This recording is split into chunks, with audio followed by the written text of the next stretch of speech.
Bom dia, meu querido irmão, minha querida irmã da série Espírita. Tu que vens a esse diminuto canal em busca aí de novas oportunidades de compreensão, de reflexões acerca da doutrina espírita, através aí de uma pequena janela e diminuta sobre o ABC da ciência espírita. Seja bem-vindo hoje sempre.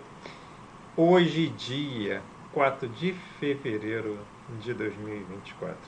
Como sempre fazemos, abrimos a nossa lição do livro Caminho, Verdade e Vida, hoje a lição 130, Tristeza. Porque a tristeza, segundo Deus, opera arrependimento para a salvação, o qual nos traz pesar. Mas a tristeza do mundo gera morte. Paulo, Coríntios, capítulo 7, versículo 10. E nos explica Emmanuel. Conforme observamos na advertência de Paulo, há uma tristeza segundo Deus e outra segundo a terra. A primeira soluciona problemas atinentes à vida verdadeira. A segunda é caminho para a morte, como símbolo de estagnação no desvio dos sentimentos.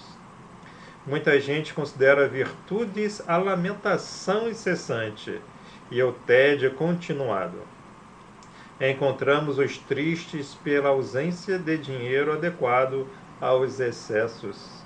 Vemos os torturados que se lastimam pela impossibilidade de praticar o mal. Ouvimos os viciados na queixa doentia, incapazes do prazer de servir sem aguilhões. Essa é a tristeza do mundo que prende o espírito à teia de reencarnações corretivas e perigosas. Raros homens se tocam da tristeza segundo Deus. Muito poucos contemplam a si próprios, considerando a extensão das falhas que lhes dizem respeito, em marcha para a restauração da vida, no presente e no porvir.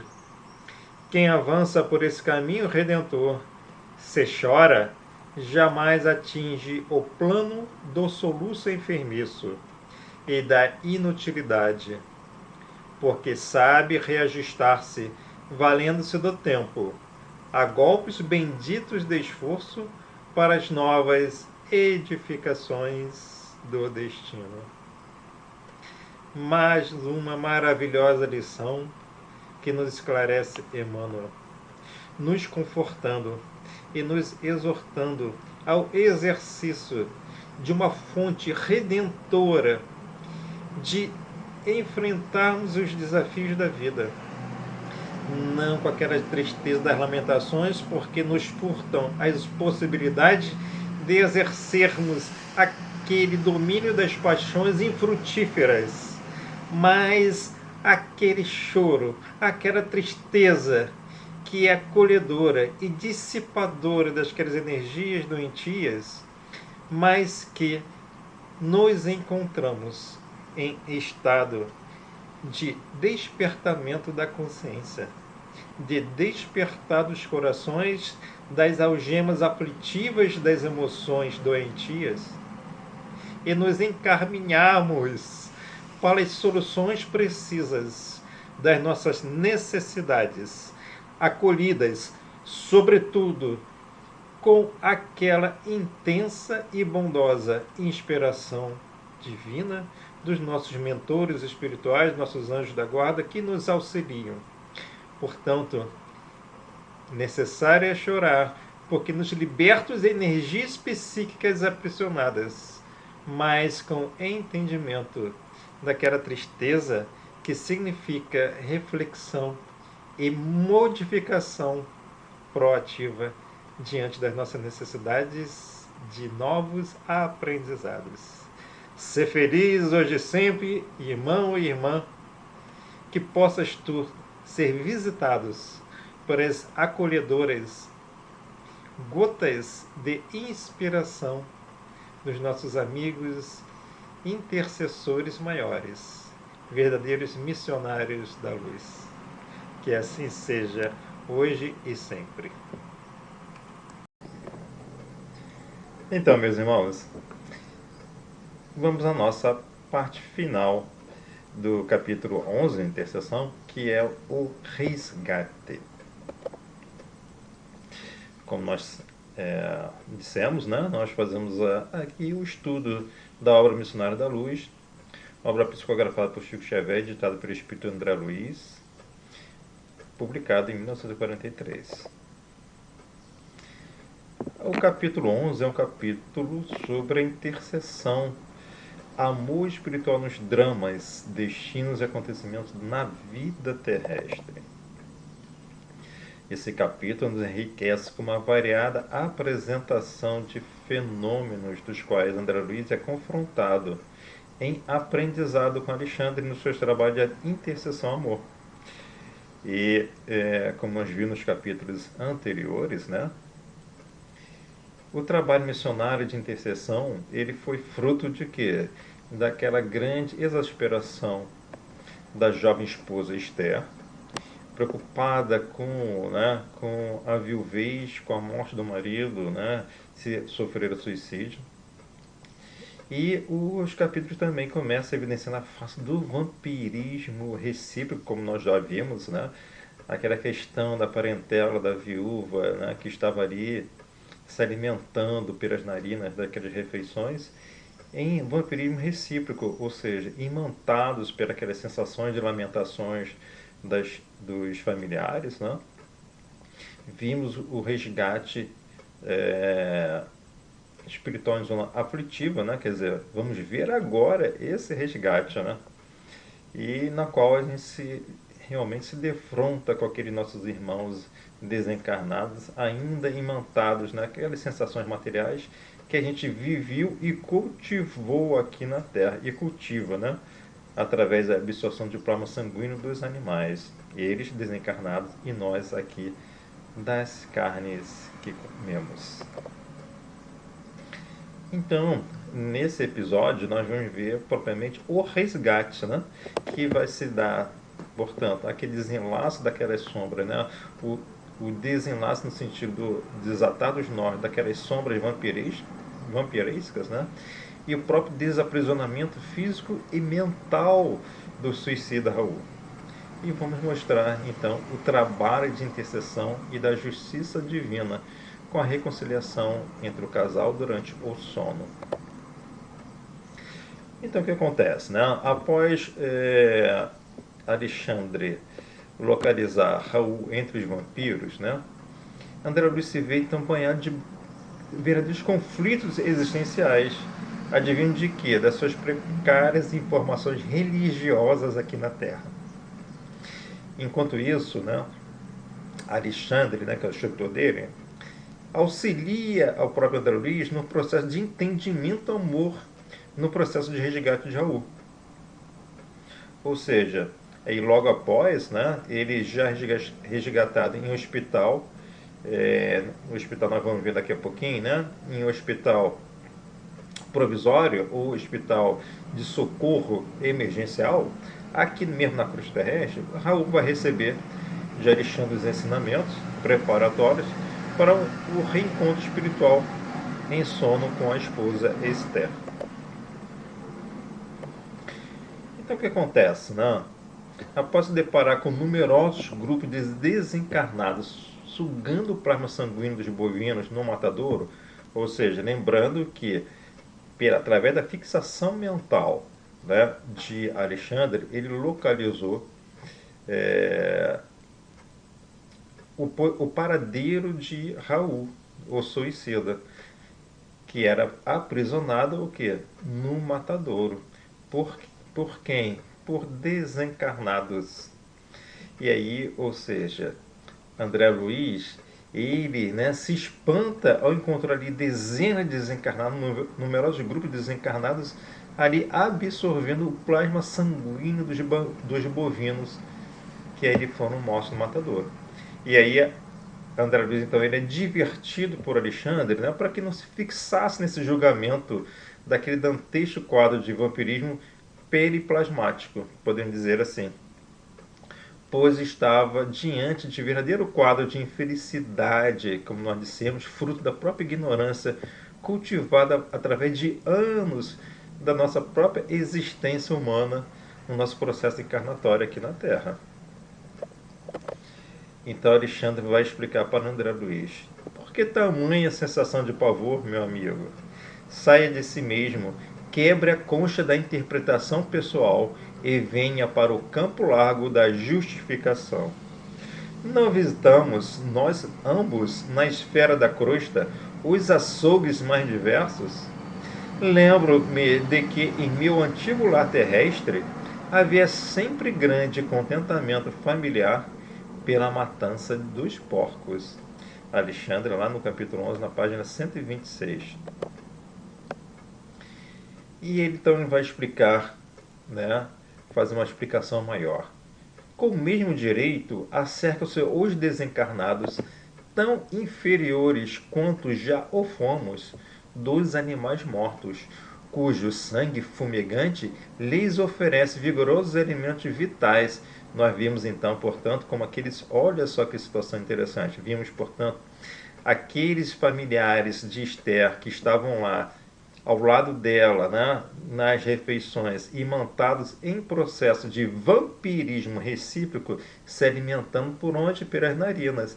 Da mesma forma, aquele sangue fumegante ali dos bovinos oferecia os mesmos elementos vitais absorvidos, assim nós já sabemos, através de que forma? Pelas narinas, pelos desencarnados. E aí Alexandre fala, sem dúvida o quadro é lastimável. Não nos compete, porém, lavrar as condenações. E aí, após se localizar o suicida entre eles, né, totalmente em estado autômato, e diante da surpresa maior de André Luiz em verificar que, né, o próprio Raul era presa do vampirismo, Alexandre então explica. Semelhantes infelizes, elucidou Alexandre, abusam de recém-desencarnados sem qualquer defesa, como este pobre Raul, aos primeiros dias que se sucedem à morte física, subtraindo-lhes as forças vitais, depois deles explorarem o corpo grosseiro. Quanta ciência aí por trás, né? Ou seja, eles envolve, né, o Raul, aquele suicida, e outros desencarnados da mesma natureza, em verdadeiro manto magnético que lhes permite sugar o que? As forças vitais. Agora, eu realmente assim não compreendi completamente assim essa frase, depois de eles explorarem o corpo grosseiro. Naturalmente, o corpo grosseiro é o que? É o corpo perispiritual, né? Disso aí nós não temos dúvida.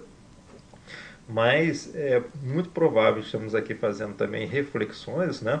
É muito provável que havia então, né, há ali um campo magnético nesse corpo, naturalmente, né, no corpo perispiritual, e existe um outro componente, né, que é a força vital. É muito interessante isso, né? Talvez essa força vital seja o próprio princípio vital que nos fala lá, nos explica o livro dos Espíritos, né? Uma vez que o princípio vital ele está diretamente associado ao corpo, né? Mas, ou seja, ele dá vida. O princípio vital, se não me engano, eu posso ver para vocês, só um instante. Vamos ficar.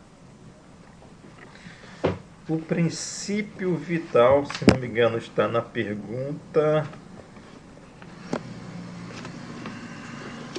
Vamos na 65.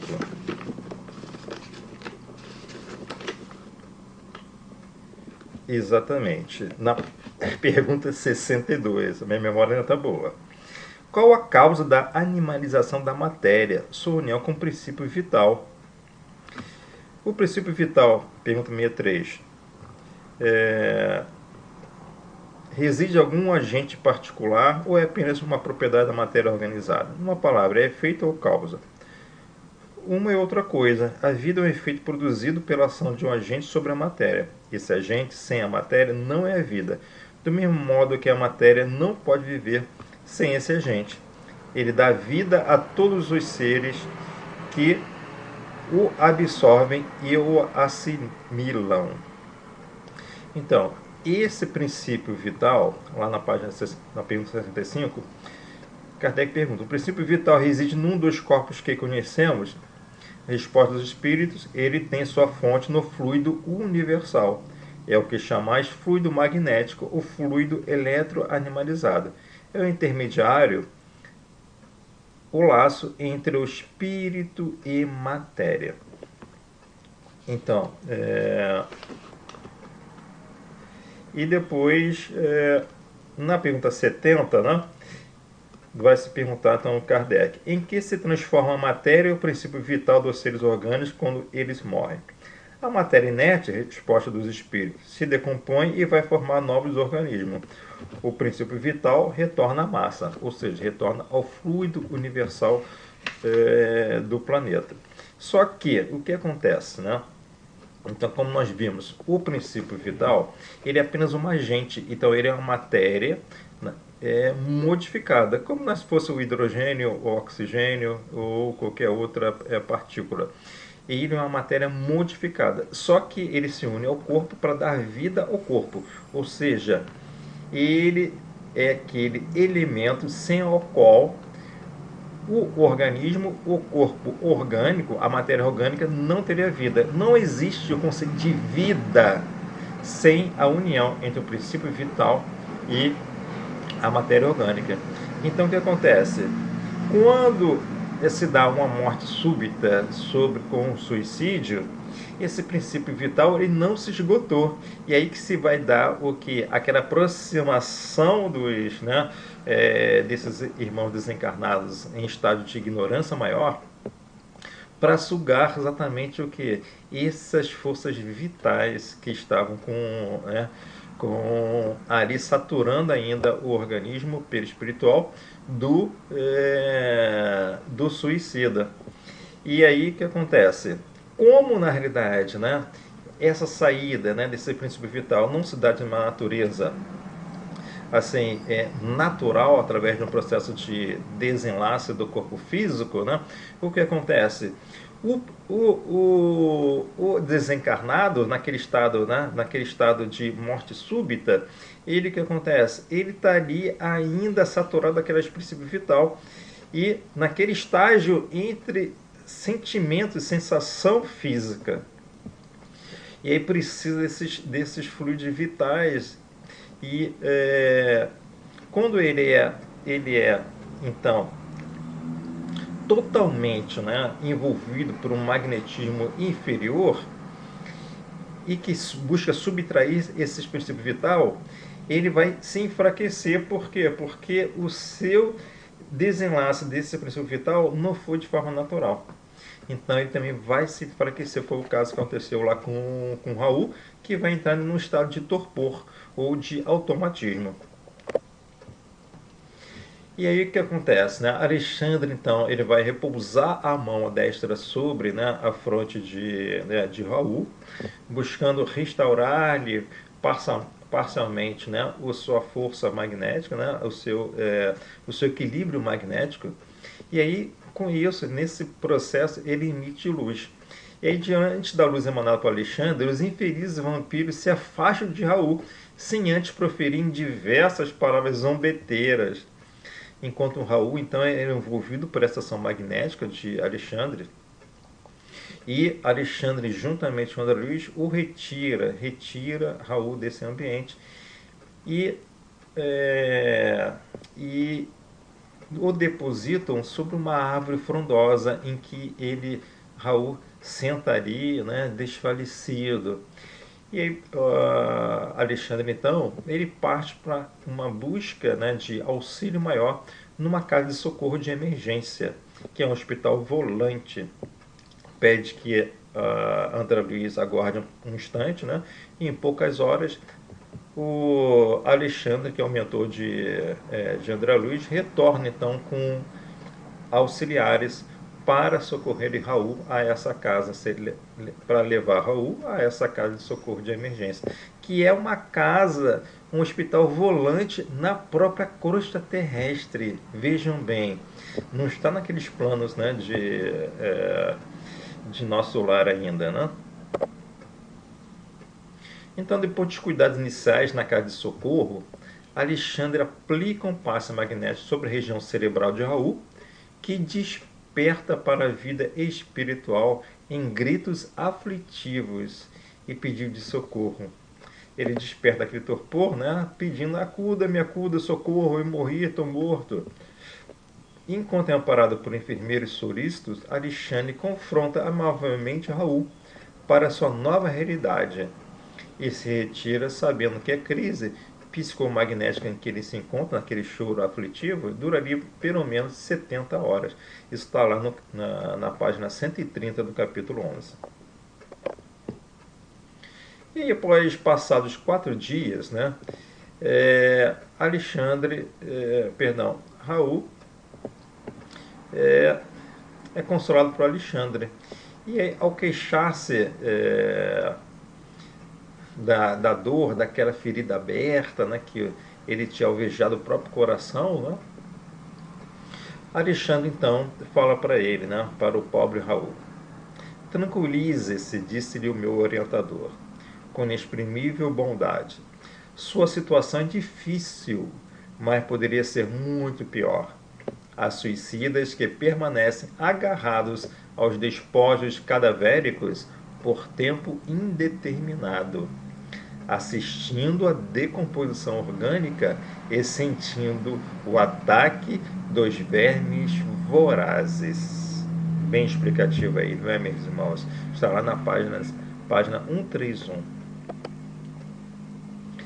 E aí então se dá a grande e longa confissão de Raul, desde a sua fase, da sua mocidade, ao encontro lá com a Esther, que era esposa de era noiva de um amigo, e ele arquitetou todo um plano, né, para subtrair aquela noiva do amigo, e acabou por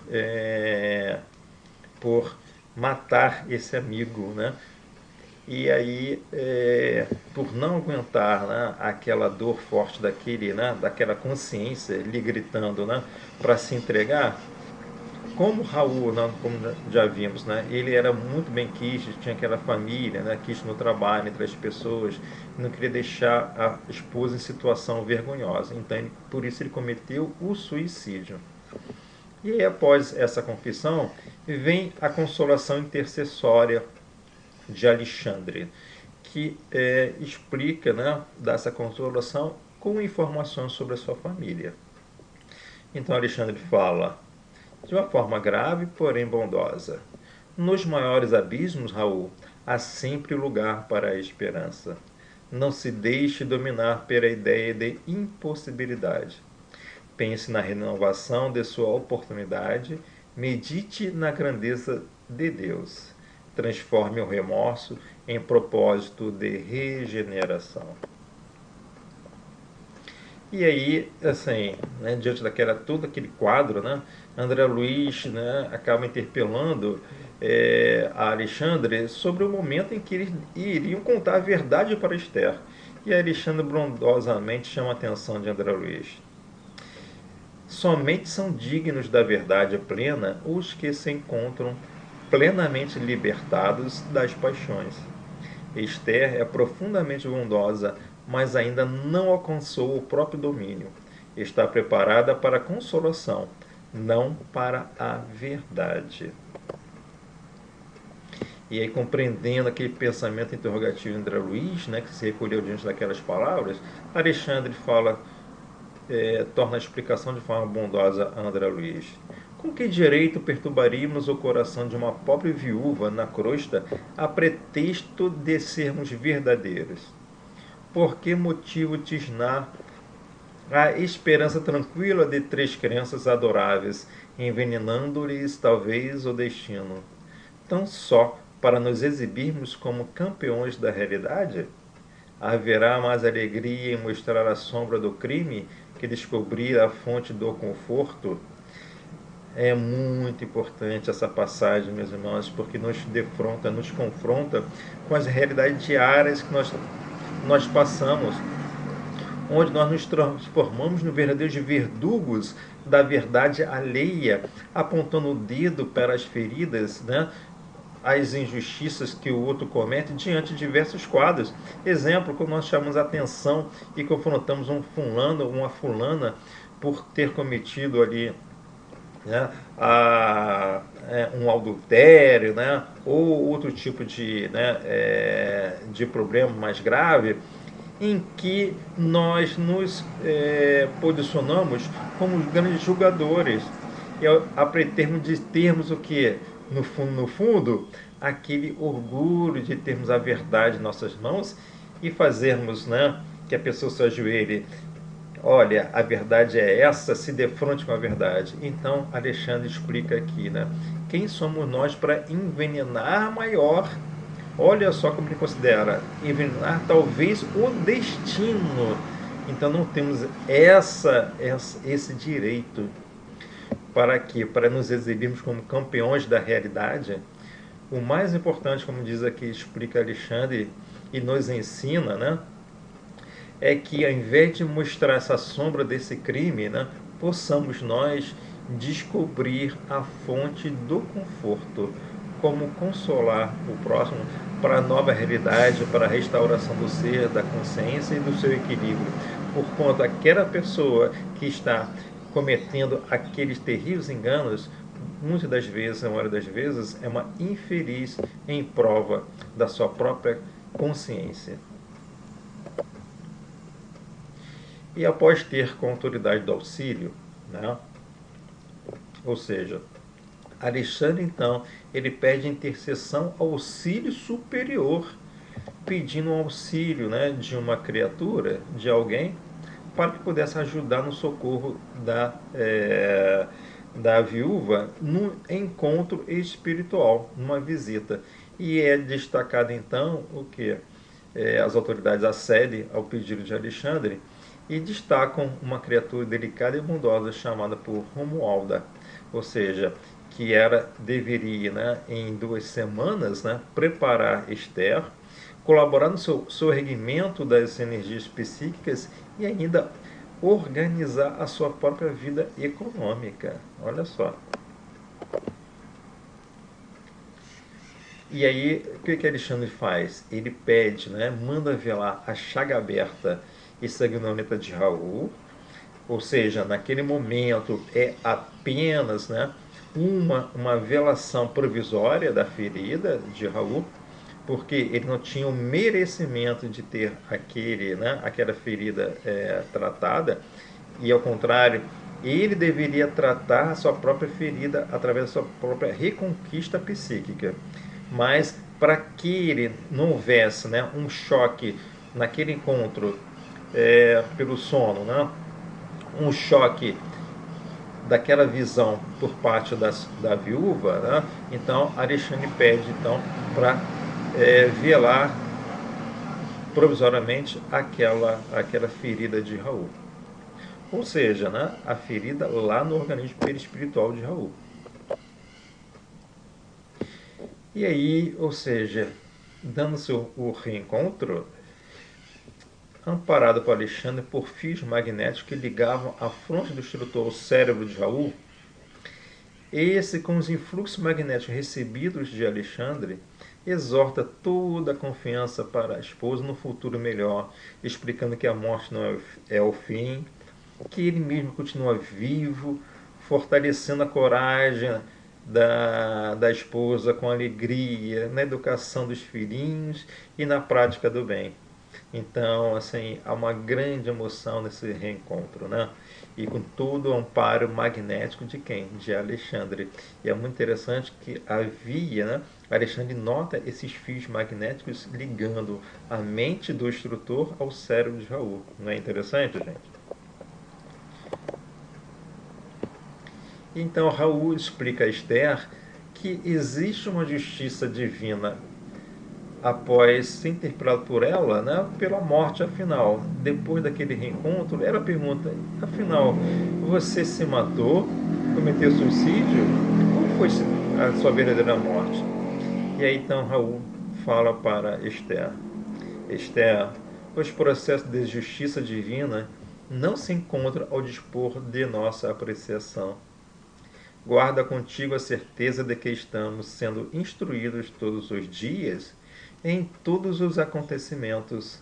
Aprende a procurar, antes de tudo, a vontade de Deus. Fala então Raul ali amparado espiritualmente, magneticamente por Alexandre, né? Está lá na página 138. E ao final daquela confissão belíssima, de grande sentimento, né? Aquele reencontro espiritual, Alexandre, percebendo o estado comovido de André Luiz, lhe fala: segundo observa, o trabalho de socorro pede muito esforço e devotamento fraterno. Não podemos esquecer que Raul e Esther são dois enfermos espirituais. E nessa condição, requerem muita compreensão de nossa parte.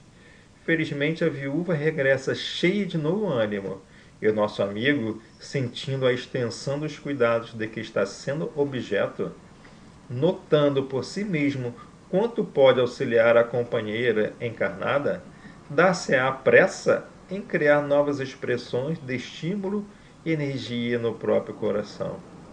Disse Alexandre André Luiz, lá na página 138 e 139. Então Alexandre explica ainda, André Luiz, que a ferida aberta no peito espiritual de Raul ficará aberta talvez por muitos anos ainda, mas isso não impedirá de trabalhar intensamente, reaproximando-se de nova oportunidade regeneradora através da conquista de trabalho no bem e da sua própria consciência.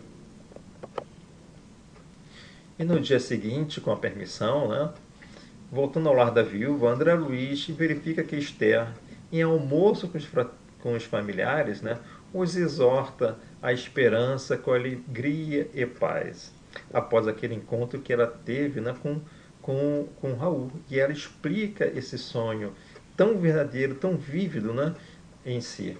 E é muito interessante, né, que a Romualda, aquela abnegada irmã que foi destacada para auxiliar a viúva, Esther, ela ajuda magneticamente, né, a Esther a se lembrar do sonho. E aí, assim, até os tios, né, dela, né, eles fazem, né, trocadilhos, né, daquela ignorância deles, né, daqueles senhores, né? Pois você não soube a verdade, né? E ela explica para eles, né, que mais do que a verdade, né, saber de que a morte não existe, né, de que ela reencontrou o esposo e ele está lutando pela vida, né, trouxe a ela grande conforto, e ela explica isso, né, exortando os familiares, né, com grande esperança.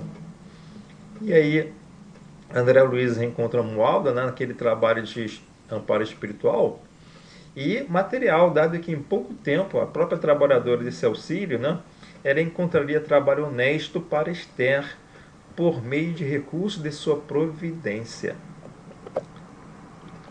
Ou seja, naquele momento, né, Romualda disse para André Luiz, né, que ela ia buscar ali uma pessoa que traria trabalho para a Esther, demonstrando aí como que nós, né, somos beneficiados, né, nas nossas diversas ações aqui na Terra, desde, vejam vocês, né, as situações de conflitos íntimos, quanto também a merecimento de encontros, né, de amparos econômicos.